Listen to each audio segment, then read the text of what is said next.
जय हिंद साथियों, Indian education study में आपका स्वागत है। आइए देखते हैं बिहार पुलिस जो है खान सर का जो पुस्तक है बिहार पुलिस का सिपाही भर्ती वाला, उसका जो है यह जो है 7वां सेट है।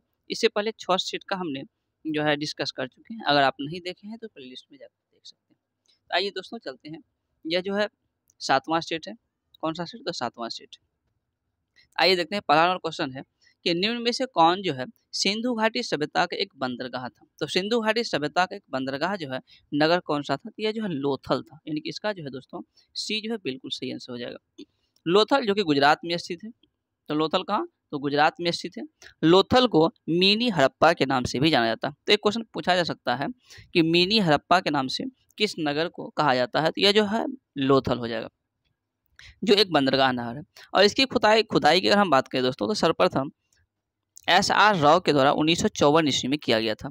यह एक ऐसा हड़प्पा स्थल है जहां गोदीवारा के होने का संकेत भी प्राप्त हुआ है। वर्तमान में यह साबरमती नदी के किनारे स्थित है। आइए दोस्तों नेक्स्ट क्वेश्चन है कि गौतम बुद्ध ने धर्म चक्र प्रवर्तन कहाँ जो है प्रारंभ किया था? तो गौतम बुद्ध सारनाथ में इन्होंने धर्म चक्र प्रवर्तन प्रारंभ किया था।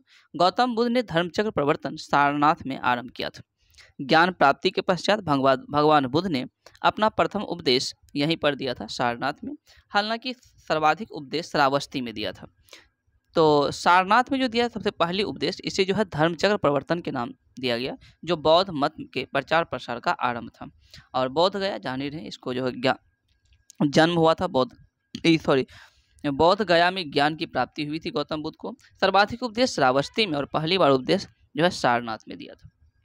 आइए नेक्स्ट है दोस्तों कि सविनय अवज्ञा आंदोलन का संबंध किस घटना से? सविनय अवज्ञा आंदोलन, इनका संबंध की अगर हम बात करें तो यह जो है यानी कि दांडी मार्च से। तो सविनय अवज्ञा आंदोलन का संबंध किससे? दांडी मार्च। महात्मा गांधी ने अपने 78 अनुयायियों के साथ साबरमती से 24 दिनों की यात्रा के पश्चात 12 मार्च से यानी कि 5 अप्रैल 1930 तो वहां पहुंचे थे। और फिर उसके एक दिन बाद यानी कि 6 अप्रैल 1930 ईस्वी को गांधी जी ने समुद्र के पानी लेकर के उसे उबाल करके जो है नमक बनाया और नमक कानून को जो है तोड़कर सविनय अवज्ञा आंदोलन की शुरुआत किया था। तो सविनय अवज्ञा आंदोलन का संबंध किससे था? दांडी मार्च, जो कि नमक कानून की अवहेलना किया गया था।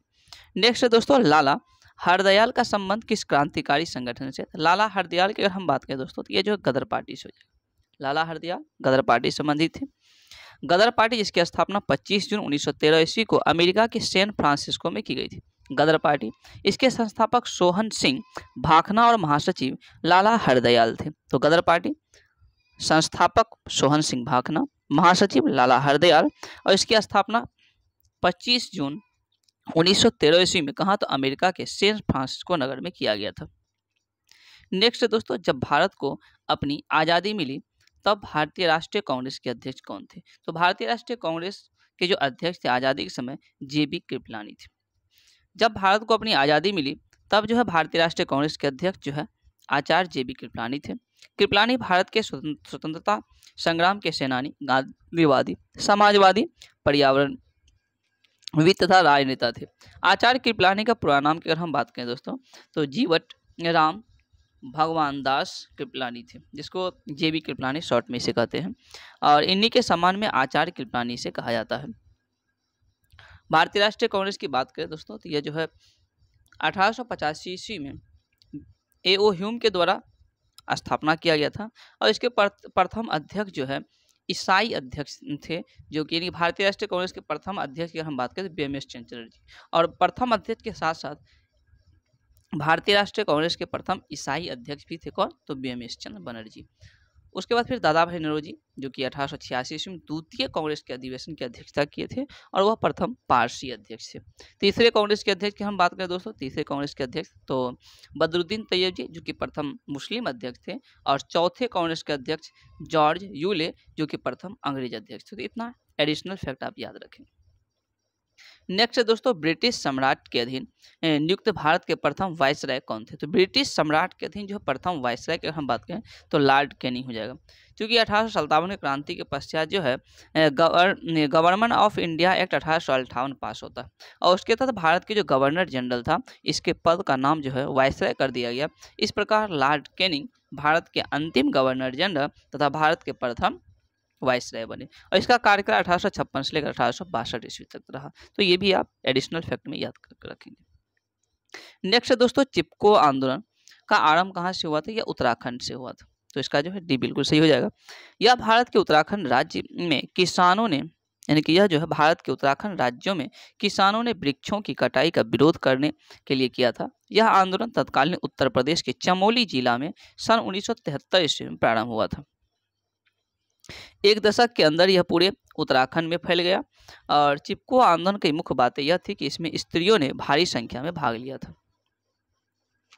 नेक्स्ट है दोस्तों, ब्रिटेन द्वारा चीन विजयी की जो शुरुआत हुई यह अफीम युद्ध के बाद, यानी कि ब्रिटेन द्वारा चीन विजयी की शुरुआत अफीम युद्ध के दौरान हुई थी। 19वीं सदी के मध्य में चीन और मुख्यतः ब्रिटेन के बीच लड़े गए दो युद्धों को अफीम युद्ध कहा जाता है। प्रथम युद्ध 1839 से लेकर 1842 तक चला और दूसरा 1856 से 1860 तक चला।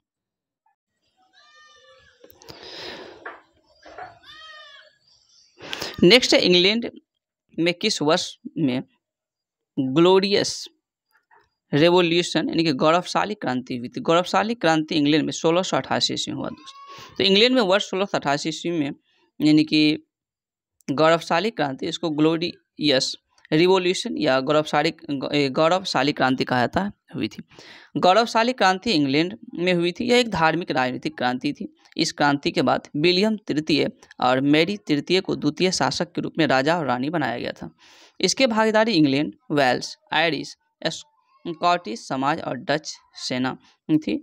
इसे रक्तहीन क्रांति भी कहा जाता है। नेक्स्ट दोस्तों, भारतीय संविधान के प्रारूप समिति के अध्यक्ष कौन थे? तो प्रारूप समिति की अगर हम बात करें तो डॉक्टर भीमराव अंबेडकर थे। तो प्रारूप समिति के अध्यक्ष डॉक्टर भीमराव अंबेडकर हो जाएगा। उन्हें कानून मंत्री का भी पद संभाला था और सच्चिदानंद सिन्हा ने भारतीय संविधान के प्रथम प्रारूप का निर्माण किया था। नेक्स्ट है दोस्तों कि भारत का संविधान कब अपनाया गया? तो भारत के संविधान की अगर हम बात करें 26 नवंबर 1949 ईस्वी को भारत का संविधान जो अपनाया गया था। 26 नवंबर 1949 को भारत का संविधान 26 नवंबर 1949 को अपनाया गया था 26 नवंबर 1949 को। 26 नवंबर 1950 की अगर हम बात करें इसको भारत के संविधान में प्रभाव में आया और संविधान को अपनाने का जो उपलक्ष्य में 26 नवंबर को संविधान दिवस के रूप में भी मनाया जाता है।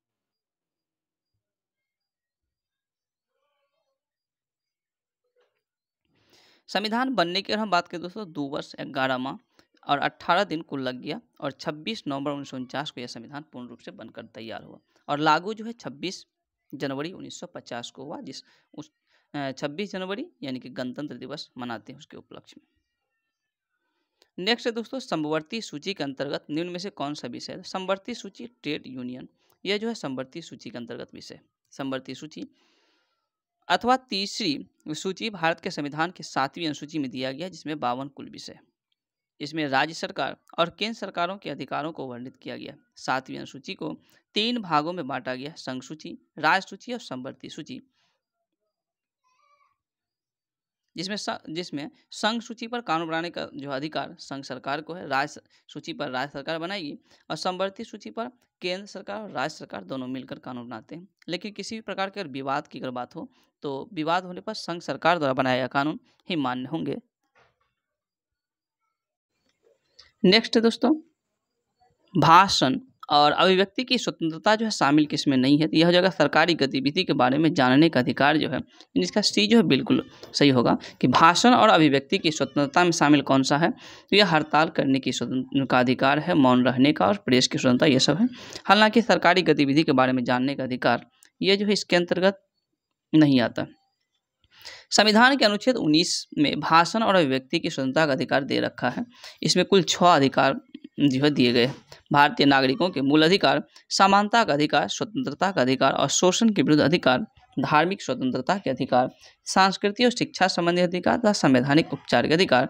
ये कुल प्रकार से जो है 6 अधिकार प्राप्त हैं जो कि मूल अधिकार में।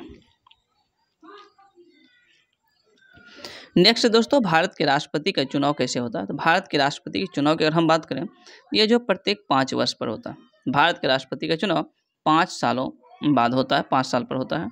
भारत के राष्ट्रपति, भारत के प्रथम राष्ट्रपति डॉक्टर राजेंद्र प्रसाद थे। इनका कार्यकाल 1950 से 62 तक रहा। भारत के राष्ट्रपति को संसद के दोनों सदनों और प्रत्येक राज्य या क्षेत्र के विधानसभाओं के निर्वाचन मंडल के द्वारा चुना जाता है। नेक्स्ट है भारत के संविधान। भारत के महान्यायवादी की नियुक्ति का अधिकार जो है किसे देता है? यह राष्ट्रपति को देता है। यानी कि महान्यायवादी की नियुक्ति राष्ट्रपति के द्वारा किया जाता है और यह अनुच्छेद 76 के अनुसार भारत के महान्यायवादी की नियुक्ति जो है राष्ट्रपति के द्वारा किया जाता है। महान्यायवादी के कार्य न्यायालयों में सरकार के वकील, मुख्य सलाहकार, यानी सरकार के वकील के रूप में, मुख्य सलाहकार के रूप में इनका कार्य है और वह सदन की कार्यवाही में भी भाग ले सकता है दोस्तों। यानी कि महान्यायवादी की अगर हम बात करें तो सदन के कार्यवाही में भाग ले सकता है, परंतु उसे वोट देने का यानी कि मतदान देने का अधिकार प्राप्त नहीं है क्योंकि वह संसद का सदस्य नहीं होता। लेकिन फिर भी ये पूछता है क्वेश्चन कि ऐसा कौन सा है पदाधिकारी है जो संसद का सदस्य न होते हुए भी जो है सदन की कार्यवाही में भाग लेता है? तो यह हो जाएगा महान्यायवादी। नेक्स्ट क्वेश्चन, निम्न में से कौन सी समिति चुनाव सुधार से संबंधित नहीं है? तो चुनाव सुधार से संबंधित जो है वाई के अलग समिति जो है, वाई के अलग समिति, यह चुनाव से सुधार से संबंधित नहीं है। हालांकि दिनेश गोस्वामी समिति, तारकुंडे समिति और इंद्रजीत जो है गुप्ता समिति, यह सब चुनाव सुधार से संबंधित है। नेक्स्ट है महापौर निम्नलिखित में से किसका जो है प्रमुख होता है? तो महापौर की अगर हम बात करें दोस्तों, यह नगर निगम का जो है प्रमुख होता है। तो महापौर जो है किसी नगर के प्रशासक को कहा जाता है।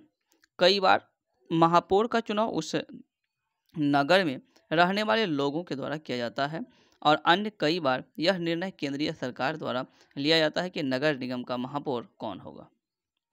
नेक्स्ट है ईवीएम का जो है मतलब, यानी कि ईवीएम का फुल फॉर्म क्या हो गया? इलेक्ट्रॉनिक वोटिंग मशीन होता है। ईवीएम यानी कि इलेक्ट्रॉनिक वोटिंग मशीन। 1982 ईस्वी में ईवीएम प्रथम बार प्रयोग हुई थी। यह मशीन प्रथम बार केरल में प्रयोग किया गया था और यह 1989 ईस्वी में पूरे भारत में जो है प्रयोग होने लगा।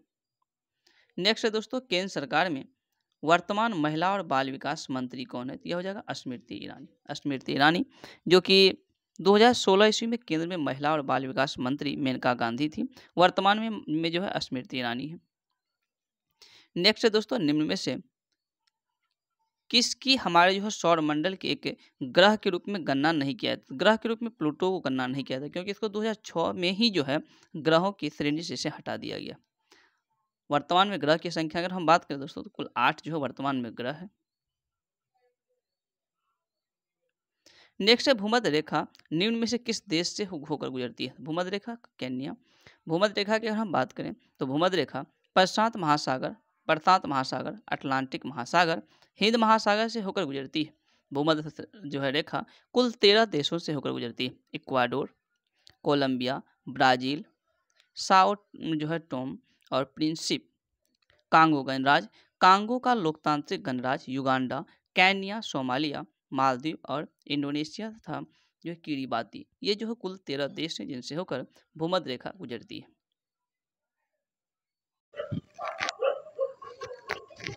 नेक्स्ट है दोस्तों, निम्न में से कौन सा शहर जो 2 महाद्वीपों में फैला हुआ? तो 2 महाद्वीपों में फैला हुआ शहर इस्तांबुल हो जाएगा। इस्तांबुल की अगर हम बात करें तो यह 2 जो है महाद्वीपों में फैला हुआ जो है शहर है। इस्तांबुल 2 महाद्वीपों में फैला हुआ है। इस शहर को 7 पहाड़ियों का शहर भी कहा जाता है। तो इस्तांबुल को 7 पहाड़ियों का शहर भी कहा जाता है क्योंकि इसमें सबसे प्राचीन जो है क्षेत्र 7 पहाड़ियों पर बने हुए। 1874 ईस्वी में भूकंप में इस्तांबुल के ढके हुए बाजार जो है का अधिकांश हिस्सा जो तबाह हो गया था। नेक्स्ट है दोस्तों, फर वनस्पति निम्न में से किससे संबंधित है? तो फर वनस्पति की अगर हम बात करें यह अल्पाइन वन से संबंधित है, यानी कि इसका क्या हो जाएगा? सी जो है बिल्कुल सही हो जाएगा। फर वनस्पति अल्पाइन वन से संबंधित है। अल्पाइन वन उन प्रदेशों में पाए जाते हैं जिनमें हिमालय की ऊंचाई 25 मीटर से 35 मीटर तक होती है और इसकी विशेष जो है छोटी और कम ऊंचे शंकु वृक्ष, केले, देवदार आदि जो प्रमुख वृक्ष इसमें होते हैं। नेक्स्ट है, निम्न में से कौन से नदी जो है सबसे लंबी नदी, सबसे लंबी नदी की हम बात करें तो ऑप्शन अकॉर्डिंग जो हो जाएगा अमेजोन। अमेजोन नदी विश्व की दूसरी सबसे लंबी नदी, और वर्ल्ड वाइड अगर हम बात किया जाए विश्व के स्तर पर, तो यह जो दूसरी सबसे लंबी नदी यह साउथ अमेरिका में है। अमेजोन बेसिन विश्व की सबसे बड़ा नदी बेसिन है। यह ब्राजील, पेरू, बोलीविया, कोलंबिया और इक्वाडोर से होते हुए बहती है। अमेजोन समुद्र में वैश्विक नदी के निर्वहन का 20% जो है यह प्रतिनिधि करता है। नेक्स्ट है दोस्तों, गंगा नदी सफाई कार्यक्रम के साथ सहयोग कर रहा कौन सा देश? तो यह हो जाएगा जर्मनी, यानी कि इसका जो है डी बिल्कुल सही है। तो गंगा नदी सफाई कार्यक्रम के साथ जो है सहयोग कर रहा कौन? तो यह जर्मनी। जर्मनी यूरोप महाद्वीप में स्थित है। कहाँ? तो यूरोप महाद्वीप में स्थित एक प्रमुख देश है। इसकी राजधानी की हम बात करें दोस्तों, यह बर्लिन हो जाएगा। तो जर्मनी की राजधानी बर्लिन है। इसकी सीमाएं जो है Denmark, Poland, Australia, Switzerland, France, Belgium और नीदरलैंड के साथ लगती है। नेक्स्ट है मुर्गियों एवं अंडों को अत्यधिक उत्पादन होना क्या कहलाता है? यह हो जाएगा रजत क्रांति, यानी रजत क्रांति कहलाता है मुर्गियों एवं अंडों के अत्यधिक उत्पादन को। मुर्गियों एवं अंडों के अत्यधिक उत्पादन रजत क्रांति कहलाता है। मांस और पोल्ट्री का अधिक उत्पादन गुलाबी क्रांति कहलाता है। और उर्वरक की जो अधिक उत्पादन यह भूरी क्रांति, यानी भूरी क्रांति उर्वरक उत्पादन से संबंधित है, गुलाबी क्रांति मांस और पोल्ट्री उत्पादन से संबंधित है। नेक्स्ट है दोस्तों, निम्न में से कौन सी जो है बागान फसल नहीं है? तो बागान फसल जो है मोटी अनाज, यह बागान फसल नहीं। हालांकि कॉफ़ी, काजू, चाय यह सब एक बागानी फसल है। जौ, जई, ज्वार आदि मोटे जो है अनाज की श्रेणी में आते हैं। चाय, कॉफ़ी और काजू यह सब जो है महंगी फसलें के रूप में इसका जो है आते हैं। नेक्स्ट है, निम्न में से कौन सी जो है रबी फसल नहीं है? तो रबी फसल जो है चावल जो बिल्कुल नहीं होगा। हालांकि राई, जिसको सरसों, गेहूँ, चना यह सब जो है रबी फसल है। चावल एक रबी फसल नहीं है। यह मुख्य रूप से अक्टूबर और मार्च के बीच उगाई जाती है। इसके उदाहरण हैं राई, गेहूं, चना आदि जो है व्यावसायिक कृषि का ही एक रूप है। जहां फसलों के लाभ के लिए ही कृषि की जाती है। हमारे देश की कृषि को उच्च उत्पादकता और रोजगार के साथ विदेशी मुद्रा अर्जित करने में विशेष योगदान देती है। नेक्स्ट है दोस्तों, 2011 की जनगणना के अनुसार भारत के किस राज्य में साक्षरता दर जो है सर्वोच्च है? तो 2011 की जनगणना के अनुसार भारत के किस राज्य की जो है सर्वोच्च जो है साक्षरता दर, ये जो है केरल हो जाएगा। इसका जो है बी बिल्कुल सही है। 2011 की जनगणना के अनुसार सर्वोच्च जो है साक्षरता दर केरल का। केरल के बाद मिजोरम, फिर गोवा, फिर त्रिपुरा का स्थान आता है। केरल में जहाँ 94% साक्षरता दर है, वहीं लक्षद्वीप की अगर हम बात करें दोस्तों तो यह 92.28% और मिजोरम 91.58%। नेक्स्ट है, रॉबिन्स के अनुसार निम्न में से कौन जो है केंद्रीय आर्थिक समस्याओं के लिए उत्तरदायी नहीं है? यह हो जाएगा असीमित आवश्यकताएं, यानी कि जो है इसका ए बिल्कुल सही है। रॉबिन्स के अनुसार निम्न में से कौन सा जो है केंद्रीय आर्थिक समस्याओं के लिए उत्तरदायी नहीं है? तो यह जो असीमित आवश्यकताएं। रॉबिन्स के अनुसार असीमित जो है आवश्यकताएं केंद्रीय आर्थिक समस्याओं के लिए उत्तरदायी नहीं है। भारत में केंद्रीय आर्थिक समस्या 1991 ईस्वी में आई थी, जब भारत को अंतर्राष्ट्रीय मॉनिटरी फंड से ऋण लेना पड़ा था। नेक्स्ट है, गृहस्थियों द्वारा खरीदी गई उपभोक्ता वस्तुओं और सेवाओं की औसत कीमत को मापने वाला एक सूचकांक कौन सा है? तो औसत जो है कीमत को मापने वाला सूचकांक की अगर हम बात करें तो कौन सा हो जाएगा? यह जो उपभोक्ता कीमत सूचकांक, यानी सी जो है बिल्कुल सही हो जाएगा। यानी कि स्त्रियों द्वारा खरीदी गई उपभोक्ता वस्तुओं तथा सेवाओं की औसत कीमत को मापने के लिए सूचकांक का उपयोग कीमत सूचकांक जो उपभोक्ता कीमत सूचकांक कहा जाता है। इसमें 50% से अधिक योगदान तेल और खाद्य वस्तुओं को दिया जाता है। थोक कीमत सूचकांक में सेवाओं और तेल की औसत कीमत को नहीं मापा जाता है। इसमें CSO द्वारा संचालित किया जाता है। नेक्स्ट दोस्तों, वर्ष 1887 ईस्वी में इलाहाबाद विश्वविद्यालय की स्थापना किसने की थी? तो इलाहाबाद विश्वविद्यालय जो कि 1887 ईस्वी में स्थापना किया गया था, इलाहाबाद विश्वविद्यालय। तो कौन? इसका जो है सी हो जाएगा, यानी कि सर विलियम्स मुइर जो है इलाहाबाद विश्वविद्यालय की स्थापना किया था। कब? तो 1887 ईस्वी। इलाहाबाद विश्वविद्यालय केंद्रीय विश्वविद्यालय है, जिसकी स्थापना सर विलियम मुइर के द्वारा किया गया था। सर विलियम मुइर जो है नॉर्थ वेस्ट प्रोविंस के उपराज्यपाल थे। इलाहाबाद विश्वविद्यालय को पूर्व का ऑक्सफोर्ड कहा जाता है। तो इलाहाबाद विश्वविद्यालय को पूर्व का ऑक्सफोर्ड, यानी कि पूर्व का ऑक्सफोर्ड किसे कहते हैं? इलाहाबाद विश्वविद्यालय। नेक्स्ट है दोस्तों, निम्न में से किसने प्राकृतिक अधिकारों के सिद्धांत का प्रतिपादन किया है? तो यह हो जाएगा जॉन लॉक। जॉन लॉक जो है प्राकृतिक अधिकारों के सिद्धांत का प्रतिपादन किया। इसका जो है ए जो है बिल्कुल सही हो जाएगा। जॉन लॉक ने प्राकृतिक अधिकारों के सिद्धांत का प्रतिपादन किया है। जॉन लॉक एक राजनीतिक विचारक थे जिनका जन्म 1632 ईस्वी में यूके में हुआ था। रूसो, जिनका पूरा नाम जीन एक्वेस रूसो है, इसकी गणना पश्चिम के युग प्रवर्तक विचारकों में की जाती है। एच.डी. लॉस्की का पूरा नाम हेराल्ड जोसेफ लॉस्की है। इसका जन्म 30 जून 1893 ईस्वी में इंग्लैंड में हुआ था। एच.जी. लॉस्की 1926 से 50 तक लंदन अर्थशास्त्र स्कूल के प्रधानाध्यापक भी रह चुके हैं। नेक्स्ट दोस्तों, निम्न में से कौन सी संधि यूरोप में साम्यवाद को रोकने के लिए बनाई गई थी? तो यूरोप में साम्यवाद को जो रोकने के लिए बनाई गई थी यह है नाटो। इसका जो है सी बिल्कुल हो जाएगा। नाटो, जिसकी स्थापना अगर हम बात करें तो 4 अप्रैल 1949 ईस्वी को नाटो की स्थापना किया गया था और नाटो का मुख्यालय यानी हेडक्वार्टर जो है ब्रुसेल्स। संगठन ने सामूहिक सुरक्षा की व्यवस्था बनाई है जिसके तहत सदस्य राज्य बाहरी हमले की स्थिति में सहयोग करने के लिए सहमत होंगे। नेक्स्ट है दोस्तों, राष्ट्रीय मतदाता दिवस जो है भारत में हर साल कब मनाया जाता है? तो राष्ट्रीय मतदाता दिवस यह जो है प्रत्येक वर्ष 25 जनवरी को मनाया जाता है। तो 25 जनवरी राष्ट्रीय मतदाता दिवस मनाया जाता है। इसी दिन चुनाव आयोग का गठन किया गया था। भारत के चुनाव आयोग के पास राष्ट्रपति, उपराष्ट्रपति, राज्यसभा तथा लोकसभा तथा विधानसभा के चुनाव कराने की जिम्मेवारी होती है और यह संविधान सभा के अनुच्छेद जो है 324 के तहत गठन किया जाता है। यानी कि चुनाव जो है आयोग का गठन अनुच्छेद 324 के तहत किया जाता है। नेक्स्ट दोस्तों, उत्तर प्रदेश में आयोजित जो है काम्पिल मेला किस समुदाय से जुड़ा हुआ है? यह हो जाएगा जैन समुदाय से। तो काम्पिल मेला कहाँ लगता है? ये काम्पिल मेला यह जो है उत्तर प्रदेश में आयोजित किया जाता है और यह कौन से समुदाय? जैन समुदाय से संबंधित है और यह उत्तर प्रदेश के फर्रुखाबाद जिले में स्थित जो है मेला, और यह मेला प्रत्येक वर्ष मार्च महीने में 5 दिन तक चलता है। इस मेले में संपूर्ण भारत से जैन धर्म विश्वास रखने वाले श्रद्धालु जो है यहाँ पर आते हैं। नेक्स्ट दोस्तों, वर्मी कंपोस्टिंग जो है में संकलन मुख्य जीव का नाम कौन सा है? यह हो जाएगा केचुआ, यानी कि वर्मी कल्चर के अंतर्गत जो है केचुआ आते हैं। केचुआ जो है खाद या वर्मी कंपोस्ट पोषण पदार्थों से भरपूर एक उत्तम जैव उर्वरक है। यह केचुआ आदि कीड़ों के द्वारा वनस्पतियों एवं भोजन के कचरे आदि को जो है विघटित करके बनाई जाती है। वर्मी कंपोस्ट में बदबू नहीं होती है और मक्खी एवं मच्छर नहीं बढ़ते, वातावरण प्रदूषित नहीं होता है। तापमान भी इसमें नियंत्रित रहने से जीवाणु क्रियाशील एवं सक्रिय रहते हैं। साथियों, वर्मी कंपोस्ट 1.5 से 2 माह के अंदर तैयार हो जाता है। इसमें 2.5% इसमें 2.5 से लेकर 3% तक नाइट्रोजन, 1.5 से 2% तक सल्फर और 1.5 से 2% तक पोटास जो है इसमें पाया जाता है। नेक्स्ट, निम्न में से कौन सा एक जो है अकोशिकीय जीव है?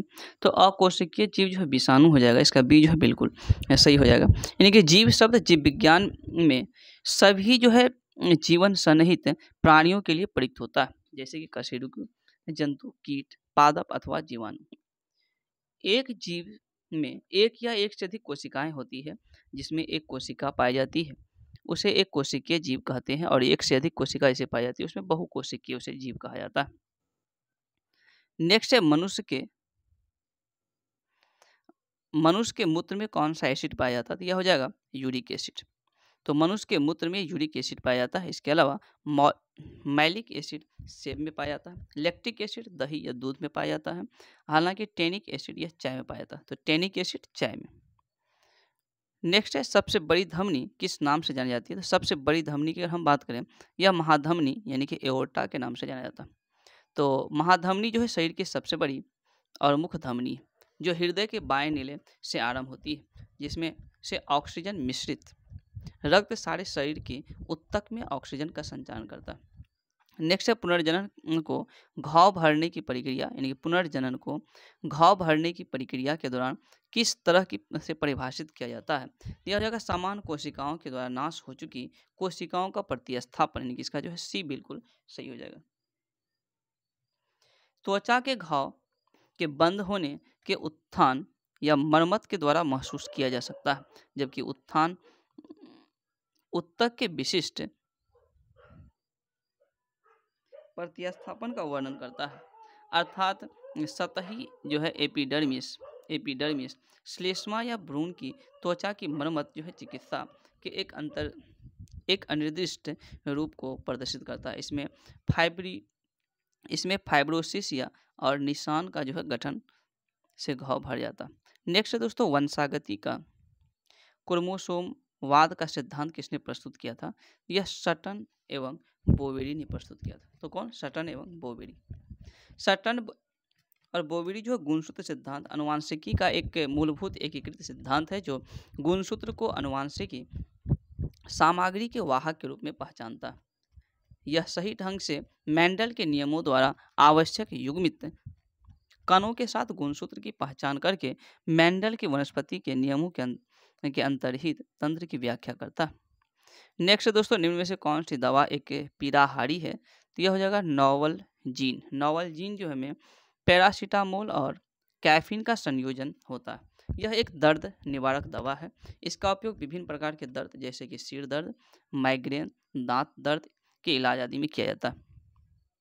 नेक्स्ट दोस्तों, पादपों में प्रकाश संश्लेषण के दौरान बनने वाले प्रथम जो अस्थायी उत्पाद क्या है? यह हो जाएगा पायरुविक एसिड। पायरुविक एसिड एक 2-ऑक्सो नोनो कार्बोऑक्सिलिक जो है एसिड है, जो प्रोपियोनी एसिड का 2 कीटो व्युत्पन्न है। यह जो है ग्लाइकोलाइसिस के दौरान प्राप्त एक मेटाबोलाइट है। इसमें मौलिक मेटाबोलाइट और की फैक्टर की भूमिका होती है। यह एक प्रोपिथॉनिक एसिड से प्राप्त होता है और यह पायरुविक जो है पायरुवेट का एक संयुग्मित जो है अम्ल है। नेक्स्ट है दोस्तों, विटामिन B9 का रासायनिक नाम क्या है? तो विटामिन B9 इसका रासायनिक नाम की हम बात करें तो फॉलिक एसिड हो जाएगा। 1912 ईस्वी में विटामिन की खोज की गई थी और तब विटामिन के मुख्य रूप से 6 भागों में बांटा गया था, A, B, C, D, E और K। Vitamin A, E, D, K यह वसा में घुलनशील है। हालांकि विटामिन B और C की अगर हम बात करें दोस्तों तो यह जो है जल में घुलनशील है। तो B और C यह जल में घुलनशील विटामिन है। नेक्स्ट है, निम्न में से कौन सी जो है गैस वायुमंडल में ओजोन स्तर को अपघटित करती है? तो ओजोन स्तर को जो अपघटित करने वाली गैस है यह हो जाएगा CFC, इसको क्लोरोफ्लोरोकार्बन कहते हैं।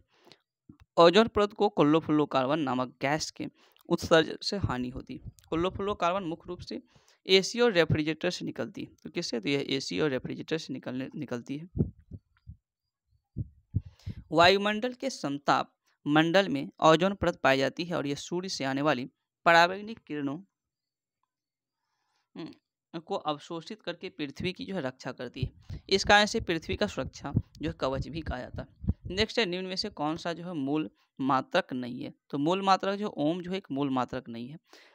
मीटर लंबाई का मूल मात्रक है, सेकेंड समय का मूल मात्रक है, एम्पियर जो है विद्युत का मूल मात्रक है, विद्युत प्रतिरोध की इकाई ओम है, परंतु यह कोई मूल मात्रक नहीं है। नेक्स्ट है समीकरण V बराबर U+AT जानकारी जो देता है, यह जो है वेग समय का एक कार्य यानी कि ए जो है इसका बिल्कुल सही हो जाएगा।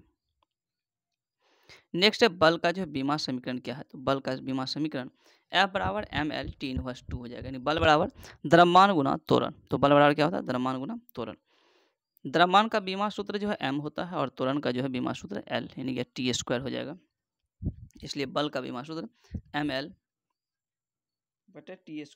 जिसको ऊपर चल जाए तो क्या हो जाएगा? mL/T−2। नेक्स्ट है kWh जो है ये किसकी इकाई है दोस्तों? तो यह हो जाएगा ऊर्जा की इकाई। किलोवाट जो आवर क्या हो जाएगा? ऊर्जा की इकाई है। वेग का SI मात्रक क्या होता है? तो ये मीटर पर सेकेंड हो जाएगा। शक्ति का SI मात्रक वाट या जूल पर सेकेंड हो जाएगा। त्वरण का SI मात्रक अगर हम बात करें त्वरण का मात्रक तो मीटर पर सेकेंड होता है और त्वरण क्या है? एक सदिश राशि। नेक्स्ट है अस्पष्ट प्रतिध्वनि तभी सुनी जा सकती है जब प्रावर्तक सतह की ध्वनि स्रोत से न्यूनतम दूरी हो। तो लगभग क्या हो जाएगा? यह 17 मीटर होनी चाहिए। यानी कि स्पष्ट जो है ध्वनि तभी सुनाई जा सकती है जब प्रावर्तक सतह की ध्वनि स्रोत से 17 मीटर की न्यूनतम दूरी पर हो। तो न्यूनतम कितना? 17 मीटर की दूरी होनी चाहिए स्पष्ट रूप से ध्वनि सुनने के लिए। नेक्स्ट है दोस्तों, जब दूध को बिलोया जाता है, जब दूध को बिलोया जाता है तो उनमें से मलाई पृथक होने लगती है। तो यह जो अपकेंद्रीय यानी कि दूध से जो है यह अपकेंद्रीय बल के कारण होता है। तो डेयरियों में यानी कि कॉन्ट्रीफ्यूगेशन की प्रक्रिया का उपयोग जो है इस प्रक्रिया के लिए किया जाता है। स्मिट किया जाने वाला दूध एक बंद कंटेनर में बड़ी सेंट्रीफ्यूज जो है मशीन में डाल दिया जाता है। जब अपकेंद्रीय मशीन को चालू किया जाता है तो इससे तो दूध के कंटेनर में बहुत तेज गति से घूमने लगता है। इसके कारण दूध जो है क्रीम और स्पीड जो है दूध से अलग होने लगता है।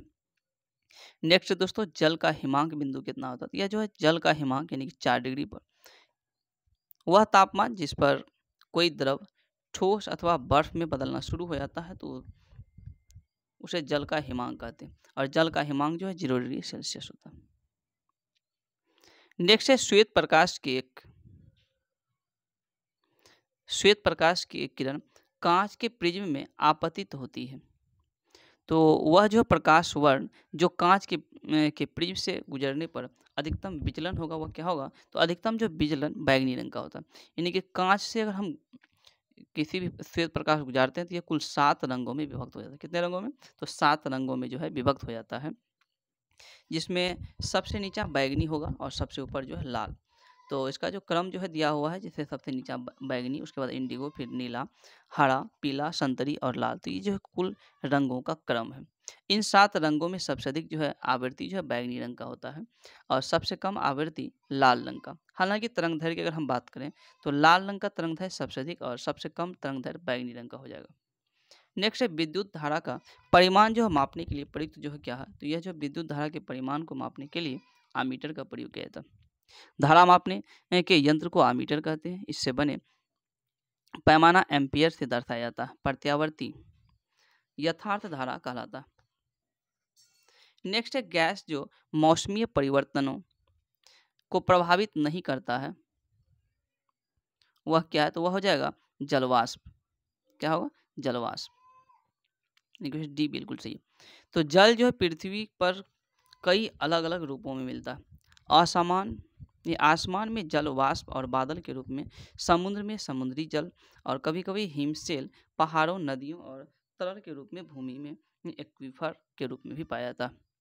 जलवाष्प पानी की गैसीय अवस्था और अन्य अवस्थाओं के विपरीत जो है यह अदृश्य होती है। नेक्स्ट है दोस्तों, निम्न में से कौन सा जो है विद्युत का जो है कुचालक है? विद्युत का कुचालक क्या हो जाएगा? तो ये प्लास्टिक जो है बिल्कुल विद्युत का क्या है? कुचालक है। इसका जो है सी बिल्कुल सही हो जाएगा। जो विद्युत धारा के प्रभाव से ज़्यादा अवरोध उत्पन्न करता है उसे क्या कहते हैं दोस्तों? तो कुचालक कहते हैं। जैसे रबर, प्लास्टिक, लकड़ी इत्यादि। विद्युत धारा के प्रभाव में सबसे ज़्यादा अवरोध उत्पन्न करते हुए है इंसुलेटर या अवरोधक कहते हैं। विद्युत धारा का सबसे अच्छा सुचालक की अगर हम बात करें तो यह चांदी हो जाएगा।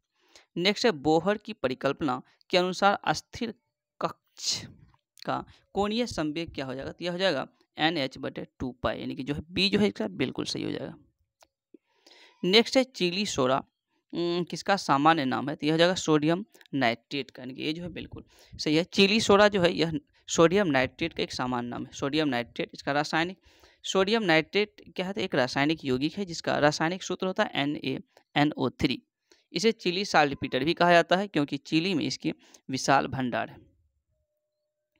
नेक्स्ट है निम्न में से कौन सा एक जो है पायरीमिडीन क्षार नहीं है? यह जो है गुआनिन। गुआनिन क्या है? तो गुआनिन DNA और RNA में पाया जाने वाला एक न्यूक्लिक अम्ल है। DNA और RNA में एडेनिन, थाइमिन और साइटोसिन तथा यूरेसिल तथा गुआनिन नाम की यूक्लिक अम्ल पाए जाते हैं। थाइमिन मात्र DNA में पाया जाता है। DNA का अर्थ है deoxy ribo nucleic acid. Thymine nucleic अम्ल या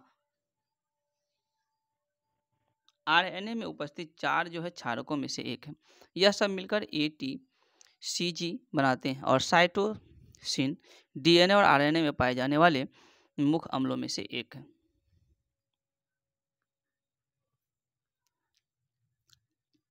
नेक्स्ट है ADTA जो है एक लिगेंड है, तो यह किसका हो जाएगा? यह जो है हेक्साडेंट का। हेक्साडेंट का जो है सी जो है सॉरी डी जो है बिल्कुल सही। नेक्स्ट है निम्न में से कौन सा भौतिक परिवर्तन? तो भौतिक परिवर्तन जो है कोको कोला पेय में नमक डालने से गैस का निकलना यह एक भौतिक परिवर्तन है।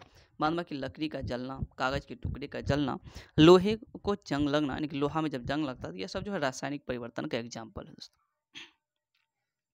नेक्स्ट निम्नलिखित जो है अधातु तत्व में से धात्विक चमक होती है किसमें? तो यह आयोडीन में। आयोडीन में क्या होता है? आयोडीन एक रासायनिक तत्व है। सल्फर प्राकृतिक में संयुक्त एवं मुक्त दोनों अवस्था में पाया जाता है। यह एक रासायनिक तत्व है। यह आवर्त सारणी में ऑक्सीजन के ग्रुप में आता है तथा पदार्थों के विभिन्न रूपों में विद्यमान रहता है। फास्फोरस अधिकतर चट्टानों में पाया जाता है। नेक्स्ट है दोस्तों, निम्न में से कौन सा जो है एक गैर पारंपरिक ऊर्जा का स्रोत है? यह हो जाएगा पवन, यानी कि वायु जो है क्या है? एक गैर पारंपरिक ऊर्जा का एक स्रोत है। नेक्स्ट है सर्वोत्तम जो है गुणवत्ता वाला कोयला, जिसमें 80 से 95% तक कार्बन की मात्रा पाई जाती है। तो यह कहा जाएगा एंथ्रासाइट। कोयला की अगर हम बात करें तो कोयला की कुल 4 किस्में होती है, एंथ्रासाइट, बिटुमिनस, लिग्नाइट और पीट।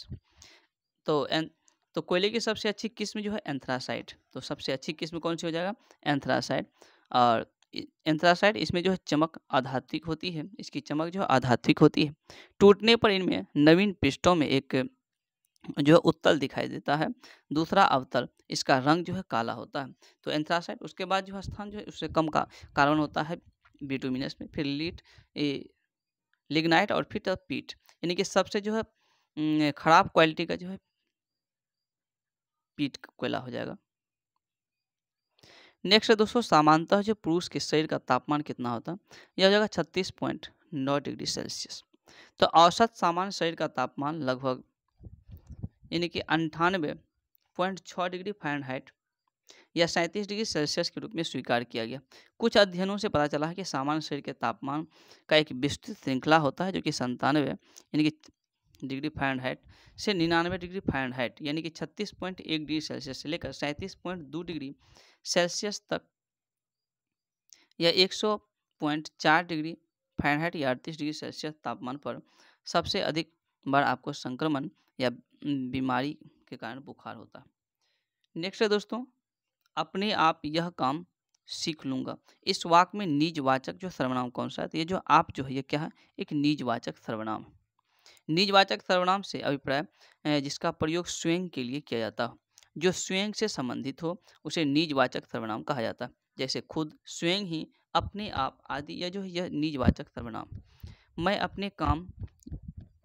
अपने आप यह काम सीख लूँगा। इस वाक्य में निजवाचक सर्वनाम है। वाक्य में जहाँ पर आप शब्द का प्रयोग किया गया है अपने स्वयं के लिए, वहाँ पर जो निजवाचक सर्वनाम का प्रयोग होगा। नेक्स्ट है दोस्तों, समझदार शब्द विशेषण का कौन सा भेद है? तो यह हो जाएगा गुणवाचक विशेषण। तो डी जो है इसका बिल्कुल सही हो जाएगा। समझदार शब्द गुणवाचक विशेषण है। विशेषण जो शब्द जो है संज्ञा या सर्वनाम के गुण, स्वभाव अथवा दशा का बोध कराए उसे गुणवाचक विशेषण कहते हैं। जैसे सच्चा, झूठा, पतला, भारी, ये सब, सुडौल, ये सब क्या है? ये सब विशेषण का एक प्रकार है। नेक्स्ट निम्नलिखित प्रश्न में से 4 विकल्प दिए गए हैं, उस सही जो है विकार का चयन कीजिए जो रेखांकित शब्दों का सही जो है अव्यय का भेद करता है। जैसे आज दिन भर वर्षा होती है, तो इसमें क्या हो जाएगा? यह जो है क्रिया विशेषण, जो टिक लगा हुआ क्या है? क्रिया विशेषण। क्रिया विशेषण वह शब्द है जो अव्यय शब्द क्रिया की विशेषता को प्रकट करे, वह क्रिया विशेषण कहलाता है। जैसे आज दिन भर वर्षा होती रही, इसमें रेखांकित शब्द जो है दिन भर, यह क्या है? तो क्रिया विशेषण का उदाहरण है। वर्षा होना क्रिया है, दिन भर शब्द क्रिया की विशेषता को प्रकट कर रहा है। यह कालवाचक जो है क्रिया विशेषण का उदाहरण है। नेक्स्ट है दोस्तों, भीष्म पितामह ने आजीवन शादी न करने का प्रण लिया था, तो रेखांकित शब्द का समास कौन सा हो जाएगा? तो अव्ययभाव जो समास हो जाएगा, यानी कि आजीवन, ये क्या है? तो अव्ययभाव जो है समास हो जाएगा। नेक्स्ट दिए गए काले अक्षर का पर्यायवाची जो है छांटना। जैसे राष्ट्रीय झंडे का हम सभी अभिवादन करते हैं, यह जो है पताका हो जाएगा। राष्ट्रीय झंडे का हम सभी अभिवादन करते हैं, इस वाक्य में झंडे शब्द का पर्यायवाची पताका हो जाएगा। नेक्स्ट है वृद्धि का विलोम क्या हो जाएगा? वृद्धि का विलोम की अगर हम बात करें तो यह जो है क्षय। वृद्धि का विलोम शब्द क्षय। क्षय का अर्थ होता है घटना या नष्ट होना, वृद्धि यानी कि बढ़ना। नेक्स्ट है लोकोक्ति का अर्थ, जैसे कि लोक की उक्ति, तो उक्ति का अर्थ है कथन, अर्थात लोगों के लिए कथन। लोकोक्ति दो शब्दों से मिलकर बना है, अर्थात लोगों के लिए कथन। नेक्स्ट है राम तंजू पे गुरु ना विसारू, गुरु के सम हरिकुन निहारू। तो जो उपयुक्त पंक्ति में किसको इसमें महत्व दिया गया, तो इसमें गुरु को महत्व दिया गया। तो ये जो है डी बिल्कुल इसका सही हो जाएगा।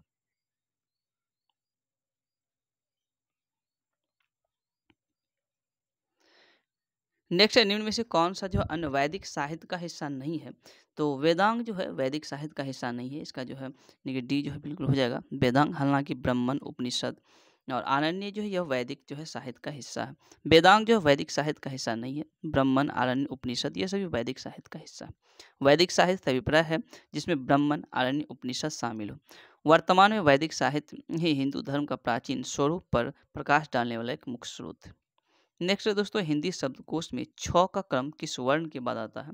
यह जो है क के बाद आता है। क्या हो जाएगा इसका ए जो है बिल्कुल सही हो जाएगा।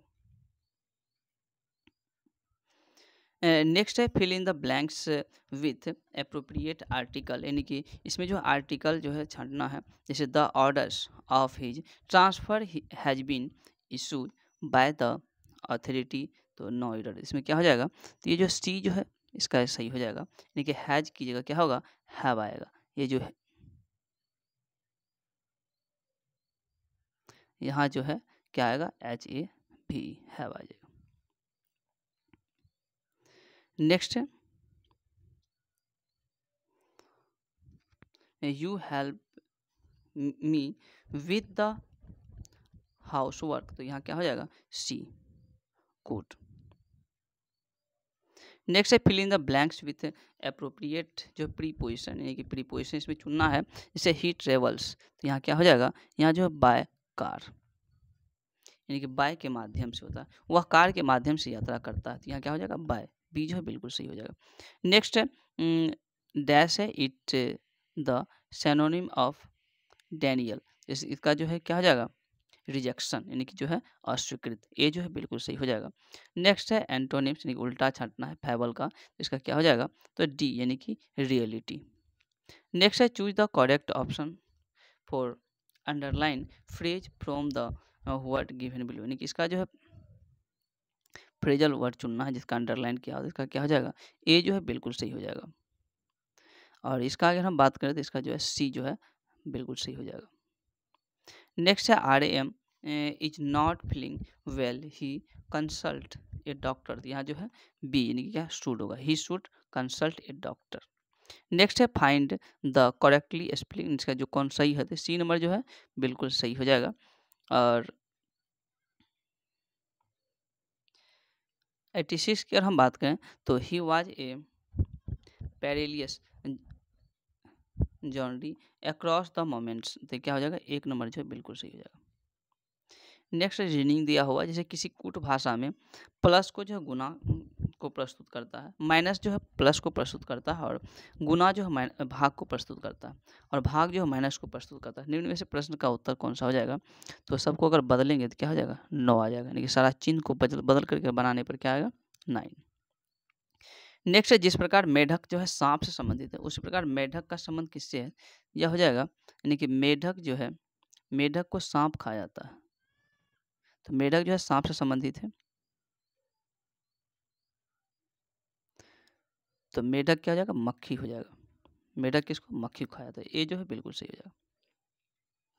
नेक्स्ट है DREM ड्रीम जो है FDGCO को कोडित किया जाता है, तो EFFORTS को कैसे कोडित किया जाएगा, तो ये जो है इसको जब कोडित करेंगे क्या आएगा डी नंबर आएगा, यानी कि सब में क्या होगा दो बढ़ रहा है।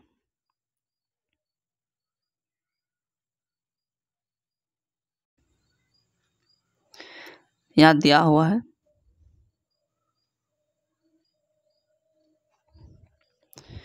आकृति में जो है वर्ग लेखक को, यानी कि वर्ग जो है लेखक को दर्शाता है, त्रिभुज कलाकार को दर्शाता है, और वृत्त जो है योजनाकार को दर्शाता है, और आयताकार जो पुरुष को दर्शाता है। तो अक्षर में कौन सा जो है उन पुरुषों को दर्शाता है जो कलाकार है, यानी कि पुरुष को दर्शाता है जो क्या है कलाकार है, तो क्या हो जाएगा ए और बी, यानी कि जिसका जो है सी जो है बिल्कुल हो जाएगा। नेक्स्ट है लड़कियों की एक पंक्ति में सीता जो बाएं से 10वीं है और लीना जो दाएं से 7वीं है, अपने स्थान को बदल लेते हैं तो सीता बाएं से 15वीं हो जाती है। तो पंक्ति में कुल कितने लड़कियाँ, इसको जो अगर आप हल करेंगे तो क्या होगा 21 जो है यानी कि बिल्कुल सही होगा डी नंबर। नेक्स्ट है एच तथा डब्ल्यू की मासिक आय का अनुपात 4:3 है और उनके खर्च का अनुपात जो है 3:2 है। इनमें से प्रत्येक जो है 600 रुपया जो है प्रति मास की बचत कर लेता है, तो डब्ल्यू की आय कितना हो जाएगा, तो इसका आय कितना 1800 हो जाएगा, यानी कि सी जो है बिल्कुल सही हो जाएगा। नेक्स्ट है दोस्तों आम के मूल्य में 20% की वृद्धि हो जाने से एक व्यक्ति को 40 रुपया में 4 किलो आम कम मिलते हैं। तो वृद्धि से पहले 15 आम का मूल्य क्या था, तो इसको अगर आप हल करें तो क्या आ जाएगा 25। नेक्स्ट है एक धावक 200 मीटर दौड़ 24 सेकंड में तय कर लेता है, उसकी चाल क्या होगा, तो चाल जो है इसका जो अगर आप हल करेंगे, चाल बड़ा क्या दूरी बटे समय, तो दूरी कितना 200 मीटर दिया हुआ है, समय 24 है और इसको जो है चूँकि किलोमीटर घंटा बनाने के लिए 18/5 से गुना करते हैं तो क्या आ जाएगा 30 किलोमीटर पर घंटा आ जाएगा। नेक्स्ट है दोस्तों ए किसी काम को 6 दिन में करते हैं, ए किसी काम को 6 दिन में, बी 12 दिन में करता है, सी जो है उतना समय लेता है जितना ए प्लस बी साथ में काम करते हुए लेंगे। तो बी और सी साथ में काम करते हुए काम को पूरा करने के लिए कुल कितना समय लगेगा, इसको अगर आप हल करेंगे कितना 3 दिन लग जाएगा। नेक्स्ट है 11 परिमाणों का औसत जो है 50, 11 परिमाण का औसत कितना 50। यदि पहले 6 पारियों का औसत 49 हो और अंतिम जो है 6 का 62 हो, तो छठे परिणामों का क्या हो जाएगा, तो इसको जो अगर आप हल करेंगे क्या आ जाएगा 56। नेक्स्ट स्वामी सहजानंद निम्न में से किससे संबंधित थे, तो यह जो है स्वामी सहजानंद बिहार में किसान आंदोलन से संबंधित, इसका जो है सी जो है बिल्कुल सही हो जाएगा दोस्तों। नेक्स्ट है बिहार जो है किस वस्तु का दुनिया का सबसे बड़ा उत्पादक है, यह हो जाएगा दोस्तों ए यानी कि अभ्रक। बिहार जो है दुनिया का सबसे बड़ा उत्पादक है किसका, तो अभ्रक। नेक्स्ट है दोस्तों प्रधानमंत्री स्ट्रीट वेंडर की आत्मनिर्भरता निधि यानी कि पीएम स्वनिधि योजना ने हाल ही में सफलतापूर्वक कितने वर्ष पूरे किए हैं, यह हो जाएगा 3 वर्ष, कितना तो 3 वर्ष। जून 2020 में शुरू हुआ था और 23 चल रहा था, नहीं कुल 3 वर्ष जो हुआ। नेक्स्ट है श्रीनगर स्मार्ट सिटी प्रोजेक्ट के तहत शहरों को किस वर्ष तक स्मार्ट सिटी का टैग मिल जाएगा, तो यह हो जाएगा 2024 तक, यानी कि श्रीनगर कायाकल्प के लिए पूरी तरह तैयार है। श्रीनगर स्मार्ट सिटी प्रोजेक्ट के तहत शहर को जून 2024 तक स्मार्ट सिटी का टैग मिल जाएगा। भारत सरकार के आवास और शहरी मामलों के मंत्रालय के तहत श्रीनगर स्मार्ट सिटी के लिए कुल 134 परियोजना को मंजूरी दी गई है, तो इसका क्या हो जाएगा ए जो है बिल्कुल सही हो जाएगा। इस प्रकार दोस्तों 100 क्वेश्चन का जो यहाँ पर शेयर था यहाँ पर समाप्त हुआ। अगर ये वीडियो पसंद है तो कृपया इसे लाइक करें, चैनल को सब्सक्राइब करें। Thank you.